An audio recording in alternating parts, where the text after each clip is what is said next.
شخص کو قتل کرنے کے لیے اتنی کوششوں میں لگے ہوئے ہیں، خدا کی قسم میں بڑے بڑے درباروں میں گیا ہوں، میں نے کسریٰ کے دربار میں حاضری دی ہے، میں قیصر روم کے دربار میں بھی گیا ہوں، تم جانتے ہو میرا مقام کیا ہے، میں بڑے بڑے لوگوں میں گیا ہوں، میں نے درباریوں کو بھی دیکھا، بادشاہوں کو بھی دیکھا، خدا کی قسم ایسی ذات گرامی نہیں دیکھی ہے، ایسے چاہنے والے لوگ نہیں دیکھے ہیں جیسے محمد صلی اللہ علیہ وسلم کے چاہنے والے ہیں، کہ لوگ ان کے منہ کے کلی کے پانی زمین پر گرنے نہیں دیتے، ناک کا نکلا ہوا پانی زمین پر گرنے نہیں دیتے، تم ان کو قتل کرنے جا رہے ہو، قتل کرنا چاہتے ہو؟ کیا وہ جو ان کے منہ کا پانی نکلا ہوا، ان کے چہرے کا دھویا ہوا پانی زمین پر جب گرنے نہیں دیتے، ان کے وضو کا پانی زمین پر گرنے نہیں دیتے، تو کیا وہ ان کا خون بہانے دیں گے آپ کو؟ کیا ان کا خون بہانے دیں گے؟ تو انہوں نے اس وقت، حالانکہ وہ بعد میں مسلمان ہو گئے تھے، لیکن جس وقت انہوں نے یہ بات کی تھی اس وقت وہ مسلمان نہیں بلکہ حالت کفر میں تھے۔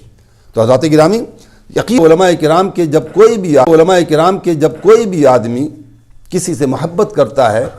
تو کچھ وجوہات ہوتی ہیں۔ کہتے ہیں کوئی کسی سے محبت کرتا ہے یا تو اس کے جمال کی وجہ سے کرتا ہے یا اس کے کمال کی وجہ سے کرتا ہے، کہ آپ جیسا حسین تو ہم نے آج تک دیکھا ہی نہیں، اور کوئی ماں ایسی نہیں پیدا ہوئی جس نے آج آپ جیسے بیٹے کو جو جنا ہو، آپ جیسے بیٹے کو جنا ہو، کوئی ماں ایسی پیدا ہی نہیں ہوئی۔ یہ وہ حضرت حسان بن ثابت کا جو سامنے قصیدہ ہم آپ سنتے رہتے ہیں، اور خلقت مبرأ من کل عیب کأنک قد خلقت کما تشاء، اور آپ کا آ جاتا ہے، آپ کا کمال کا یہ عالم ہے کہ ابو جہل آپ کے پاس آ کر مٹھی میں کنکریاں لے کر آتا اور کہتا ہے محمد صلی اللہ علیہ وسلم بتاؤ میری مٹھی میں کیا ہے؟ فرمایا کہ میں بتاؤں یا تمہاری مٹھی میں جو چیز ہے وہ بتا دے، اور مٹھی کی کنکریاں بول پڑتی ہیں اشہد ان لا الہ الا اللہ۔ آپ کے کمال کو اگر دیکھنا ہے تو حضور پاک غار ثور میں جائیے، اور صدیق اکبر کو جب سانپ نے کاٹ لیا، لوگ لعاب دہن نکالتے ہیں اور اس کے بعد ان کو اللہ شفا دے دیتا ہے۔ سانپ اور ایسا موذی قسم کا جانور جب کاٹ لے تو آدمی جو ہے بچ نہیں سکتا، لیکن حضرت صدیق اکبر رضی اللہ تعالیٰ لعاب دہن لگایا اور بچ۔ آپ کے کمال کا یہ عالم ہے۔ ابو قتادہ رضی اللہ تعالیٰ عنہ جنگ احد میں اپنی نکلی ہوئی آنکھ کو لے کر حضور کی بارگاہ میں آتے ہیں اور کہتے ہیں یا رسول اللہ صلی اللہ علیہ وسلم میری ایک آنکھ تیر لگنے کی وجہ سے نکل گئی ہے۔ تو ڈاکٹر کے پاس، حکیم کے پاس جانا چاہیے، لیکن حضور کے پاس آئے۔ آقا کریم صلی اللہ علیہ وسلم کہتے ہیں، یہ نہیں کہتے کہ جاؤ کسی طبیب کے پاس چلے جاؤ، بلکہ آنکھ کو رکھ کے اس کے بعد دعا کر دیتے ہیں، اور آنکھ ایسی ثابت ہو جاتی ہے کہ زمانے آخر تک وہ اس آنکھ کی روشنی کبھی کم نہیں ہوئی، بلکہ ہمیشہ بڑھ گئی اور ہمیشہ بڑھی رہی۔ یہ کمال ہے آپ کے لعاب دہن کا، یہ کمال ہے آپ کے لعاب دہن کا، یہ کمال ہے کہ حضرت علی رضی اللہ تعالیٰ عنہ جنگ خیبر میں جب آپ کہتے ہیں کل جس کے ہاتھ میں علم دیا جائے گا اللہ اس کو خیبر فتح کر دے گا، صبح ہوئی، ہر ایک کی تمنا تھی، صحابہ کرام رضوان اللہ علیہم اجمعین ہر ایک یہ تمنا لیے بیٹھے تھے کہ شاید صبح حضور پاک علیہ الصلوۃ والسلام ہمیں بلا لیں، کیونکہ کئی بار حملہ کر چکے ہیں، خیبر فتح نہیں ہوتا، اتنا بڑا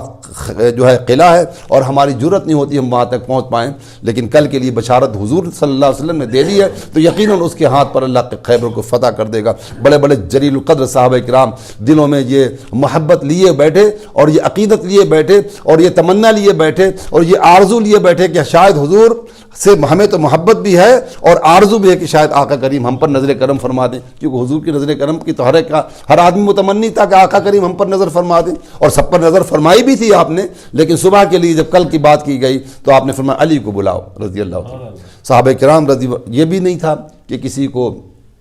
جلن یا حسد ہو جائے کہ ان کو بلایا ہمیں کیوں نہیں بلایا، ہم تو ان سے زیادہ طاقتور ہیں، ہم ان سے زیادہ صحت مند ہیں، ایسے بھی لوگ ہیں بڑے بڑے تھے اس میں، لیکن کسی نے یہ بات نہیں کی، بلکہ حضرت علی کے بارے میں اتنا کہا یا رسول اللہ صلی اللہ علیہ وسلم ان کی آنکھیں دکھ رہی ہیں، آشوب چشم میں آنکھوں کی بیماری کی وجہ سے وہ آنکھ لال بھی ہیں اور ان میں درد بھی ہے، تکلیف بھی ہے، تو وہ آشوب چشم کی جو ہے علالت میں مبتلا ہیں۔ حضور پاک علیہ الصلوۃ والسلام نے کہا بلا لاؤ علی۔ حضرت علی رضی اللہ تعالیٰ عنہ جب آئے لعاب دہن نکالتے ہیں اور آنکھوں پہ لگا دیتے ہیں اور شفا مل جاتی ہے، اور پھر ہاتھ میں علم دے دیتے ہیں کہ جاؤ علی اور جا کر کے خیبر پر حملہ کرو، اللہ تمہیں فتح عطا فرما دے گا۔ یہ حضور پاک علیہ الصلوۃ والسلام کا کمال کی بات ہے، اور نوال کی بات حضرات، کمال تو کتنا کون گن سکتا کمال، زندگی کے سارے معاملات بھی حضور کے کمال ہی تو تھے۔ کس کس چیز کو دیکھیں گے، جمال کو دیکھیں، حسن کو دیکھیں، اور حسن کے جیسا ایسا حسن جو ہے یقیناً کسی اور کا نہیں ہو سکتا۔ حضرت یوسف علیہ السلام کی حسن کی باتیں کی جاتی ہیں، ہم سب جانتے ہیں کہ بڑے حسین تھے، پردہ چہرے پہ پڑا رہتا تھا، اور مصر کی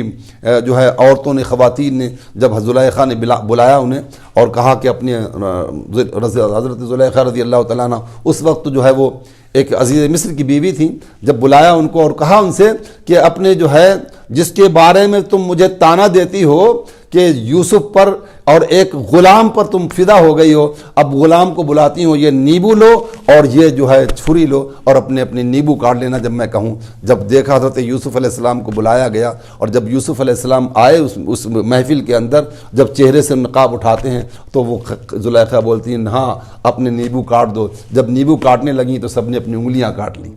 ہوش ہی نہ رہا، اتنا زیادہ حسن تھا حضرت یوسف علیہ السلام کا۔ اعلی حضرت فاضل بریلوی رضی اللہ عنہ فرماتے ہیں حسن یوسف پہ کٹی مصر میں انگشت زنا،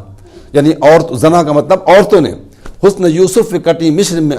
انگشت زنا، یا رسول اللہ سر کٹاتے ہیں تیرے نام پر مردان عرب، آپ کے نام پر تو لوگوں نے سر کٹا دیا۔ آپ کی محبت کا یہ کمال ہے یا رسول اللہ صلی اللہ علیہ وسلم کہ آپ کی محبت میں لوگوں نے سر کٹا دیے، تن من دھن لٹا دیا۔ اور علماء فرماتے ہیں، حدیث نقل کرتے ہوئے کہتے ہیں، علامہ قرطبی نے فرمایا کہ اللہ تبارک و تعالیٰ نے حضور پاک علیہ الصلوۃ والسلام کی حسن پر پردے ڈال دیے ہوئے تھے، اور کتنے پردے ڈال دیے ہوئے تھے کہ اس پردے کی وجہ سے آپ کے حسن کو ظاہری طور پر اتنا ظاہر نہیں کیا گیا، بلکہ باطنی طور پر تو آپ کا حسن کا کمال قیامت تک جو ہے چلتا ہی رہے گا، سارے جہان میں ہے۔ اور اس حسن پر پردے اس لیے ڈال دیے تھے کہ لوگ جو ہے آپ سے دور نہ ہو جائیں، کیونکہ آپ کے حسن میں مبتلا ہو کر کہیں ایسا نہ ہو کہ آپ کی باتیں نہ سن پائیں، اس لیے یا آپ کی باتوں کے قریب نہ آ پائیں لوگ جو ہے، تو اس لیے جو ہے حضور پاک علیہ الصلوۃ والسلام کے حسن کے نہ جانے کتنے پردے ڈال دیے، حجابات ڈال دیے تھے، تاکہ لوگ جو ہے حضور پاک علیہ الصلوۃ والسلام کے اس حسن میں مبہوت رہ کر جو ہے کچھ اور نہ کر بیٹھے،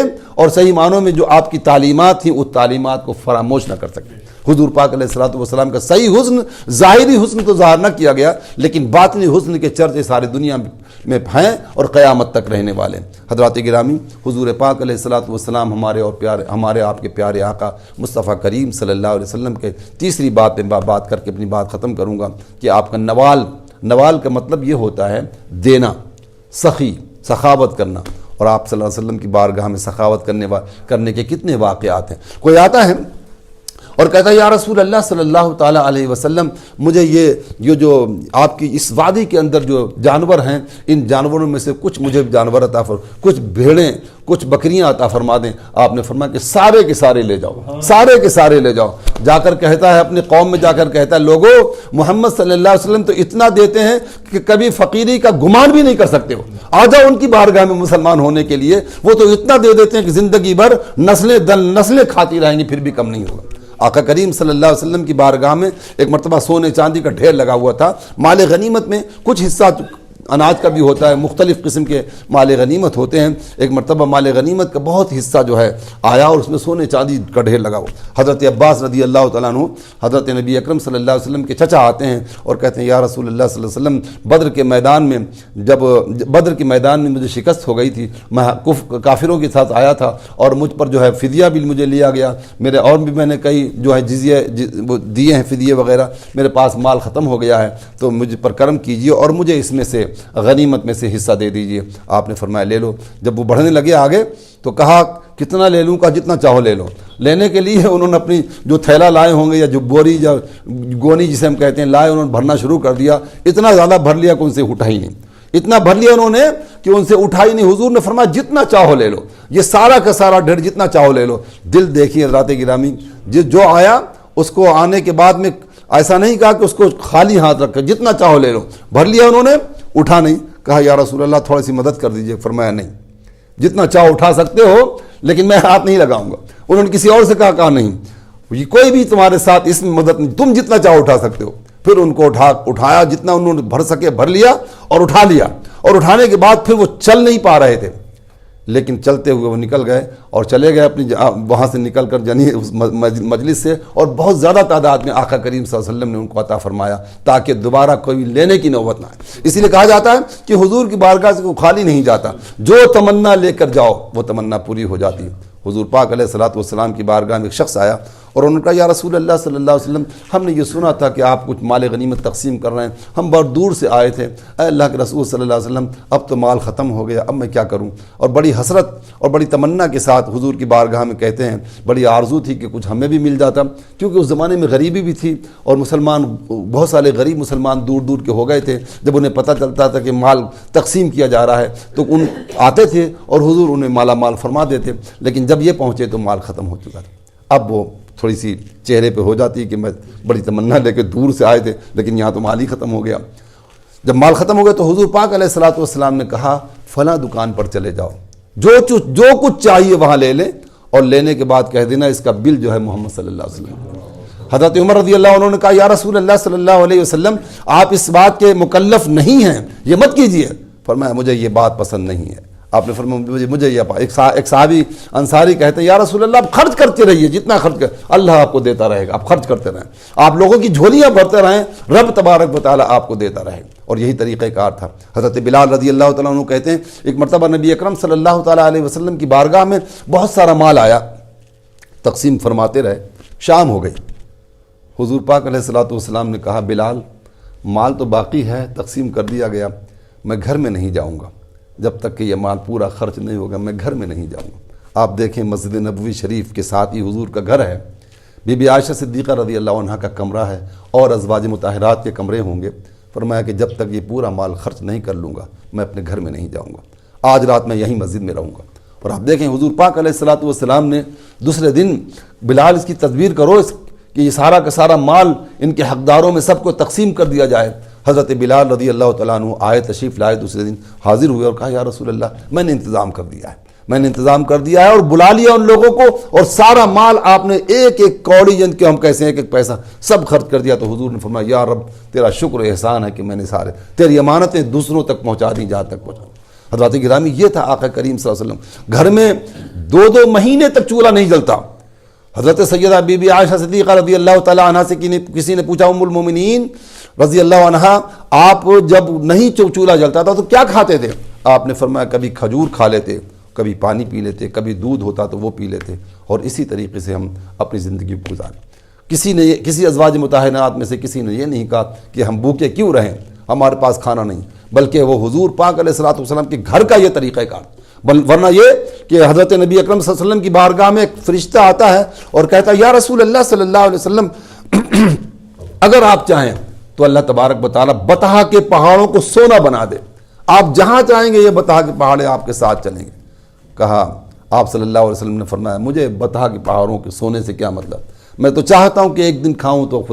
اللہ کا شکر ادا کروں، اور ایک دن بھوکا رہوں تو صبر کروں، یعنی امت میں ایسے لوگ بھی ہوں گے جو بھوکے رہتے ہوں گے تو صبر کر کے حضور کی سنت تو پا لیں گے۔ کھانے والے بھی حضور کی سنت پا لیتے ہیں اور نہ کھانے والے بھی حضور کی سنت پا لیتے ہیں۔ یہ طریقہ کار تھا، اس لیے ازواج مطہرات کے گھر میں کچھ نہیں ہوتا تھا اور یہ طریقہ کار اختیار فرمایا تھا۔ ورنہ اتنا مال اگر آج کل کے زمانے کے لوگوں کے پاس آ جائے تو پہلے تو اپنے گھر میں جاتا ہے، پھر عزیز رشتہ داروں کے گھر میں جاتا ہے، اور اس کے بعد پھر کچھ تھوڑا بہت بچ کر کے بچا تو تھوڑا دوسرے لوگوں کو دے دیا جاتا ہے۔ ورنہ ہمارا آپ دیکھتے ہیں کیا حال ہے آج کے زمانے کا، آج کے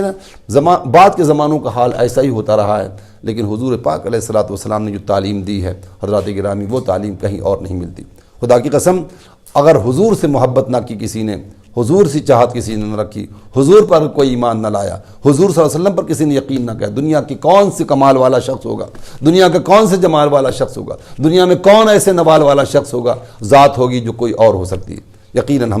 ہم تو حضور کے چاہنے والے، محبت کرنے والے، ان کے غلام ہیں، لیکن جو دنیا کے دوسرے لوگ ہیں اگر وہ صحیح معنوں میں اس کا مطالعہ کریں تو آقا کریم صلی اللہ علیہ وسلم جیسی ذات گرامی کہیں نہیں ملتی۔ اور اللہ نے اپنے محبوب کو دنیا میں ایک ہی محبوب ہے، محبوب تو ایک ہی ہوتا ہے، ایک ہی محبوب ہے جس کی شان اور عظمت کے ڈنک کے سارے جہانوں میں بج رہے ہیں، اور عرش پہ تادہ چھیڑ چھاڑ، فرش پہ طرفہ دھوم دھام۔ اعلیٰ حضرت فاضل بریلوی رضی اللہ عنہ فرماتے ہیں کہ عرش پہ تازہ چھیڑ چھاڑ، فرش پہ تازہ دھوم دھام،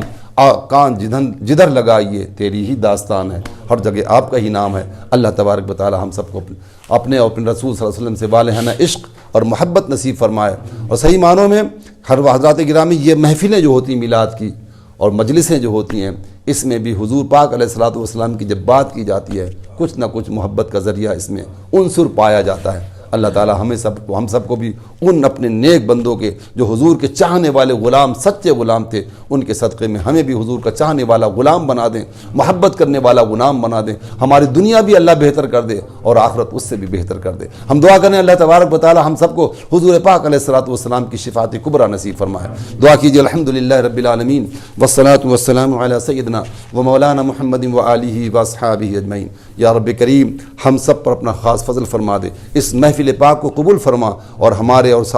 سب لوگوں کے لیے اسے جو ہے نجات کا ذریعہ بنا دے۔ میرے مالک و مولا، ہم سب اس محفل پاک کو بھائی عبدالعزیز کے گھر میں کر رہے ہیں، لیکن بہت سارے لوگ اس کو یوٹیوب کے ذریعے سے اور اس کے ذریعے سے جو بلال ان کے صاحبزادے اور محمد امین نے کیا ہے، اللہ تبارک و تعالیٰ ان تمام لوگوں کو اس کا فائدہ بھی پہنچائے اور ان کو بھی اس کا اجر جزیل عطا فرمائے اور اپنی رحمتوں سے، برکتوں، نعمتوں سے انہیں اور ہم سب کو بھی مالا مال فرمائے۔ مولا کریم ہم پر اپنا خاص کرم فرما دے، ہمارے لیے یہ سال خیر کا سال ہو، بھلائی کا سال ہو، امن کا سال ہو، سلامتی کا سال ہو، حفاظت کا سال ہو۔ اے اللہ اپنے فضل و کرم سے دنیا کی تمام بیماریوں سے، دنیا کے تمام قسم کی بلاؤں و وباؤں سے ہم سب کو محفوظ و مامون فرما، اور خاص طور سے کرونا وائرس، یہ ایسی بدبخت قسم کی وبا ساری دنیا میں پھیلی ہوئی ہے، یا اللہ اس کو نیست و نابود کر دے، اسے تباہ و برباد کر دے، دنیا میں ہماری زندگی کو بہتر بنا دے۔ جتنے لوگ بھی اسے دیکھ رہے ہیں ہم ان سب کے لیے دعا کرتے ہیں، جو بیمار ہیں انہیں شفا عطا فرما، جو بے روزگار ہیں ان کو روزگار عطا فرما، جو پریشان حال ان کی پریشانیوں سے انہیں نجات عطا فرما، اور جن کی جو بھی مرادیں اور حاجتیں اللہ ان کی مرادوں و حاجتوں کو پورا فرما، اور اس کا اجر ان صاحب خانہ کو بھی عطا فرما اور ہم سب کو بھی عطا فرما، اور اپنے فضل و کرم سے دین دنیا کی سرخروئی، سربلندی اور کامیابیوں سے ہمکنار فرما۔ اللہم ربنا تقبل منا انک انت السمیع العلیم وتب علینا انک انت التواب الرحیم، وصلی اللہ تعالی علی خیر خلقہ محمد و آلہ و اصحابہ اجمعین برحمتک یا ارحم الراحمین۔